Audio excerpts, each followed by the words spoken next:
Good morning guys. Na ako sa gawas naglunga guys kay sayang kayo ang amuang kahoy guys. Nga dili magamit kay gasigi na lang miya ang among gasol. So ang probinsya ng Bisaya guys, pwede pug kahoy, pwede pug gasol, pwede pud sa electric. Mao na yung diri guys oh. Akong tanaw na ning akong nilunga guys. Wow, kalami. O, lami kay ni kaning maglungag tag kahoy guys. Nindot kayo ang resulta sa kanon, mubukad ba? Mubukad dili para sa rice cooker nga dili kayo maka-ana bitaw guys. Dili kayo mo alsa. Whereas kung dire ka sa kahoy, grabe gid ang iyang alsa, kusog kay ang tubo. Kay ambot mapugos siya alsa guys kay tungod sa iyang kahoy nga kusog kay siga. O ana lang guys oh. Kung doon na mo'y daghang kahoy guys sa inyo diha, panalagsa po ta og lungag dire sa ato ang kahoy kay dili man sa tanang panahon na atay ikapalit og gasol. So pero na pa ko'y gasol guys.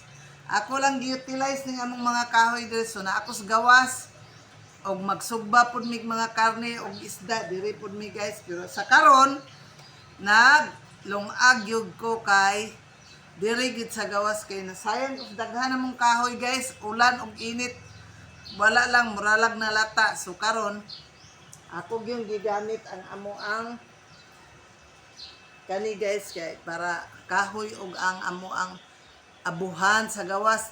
Naami gi gwapo nga abuhan guys, dirty kitchen.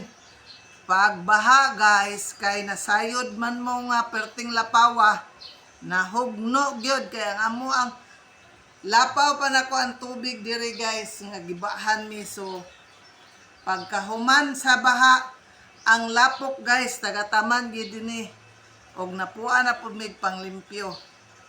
Karon guys nang limpyo man gyud ko. O nang limpyo ko guys oh. Kay gibutangan ako daghang Clorox o kanang mga pahumot sa salog guys kay tungod sa daghan bitaw kaayo na mong daghan kaayo nga kuan guys kaning mga iro nga diri lang pud sila usahay mo apil og tulog kay open pa man ni wa man ni pa mo sa amin guys kay ang design ani wanay sa amin. Pero okay lang guys. Ako alam guys. Pagkon mo na ko nga naglungag ko sa gawas. Magbuhat ko balik og dirty kitchen guys kay nahugno lagi pagbaha. Ug mao lang na guys.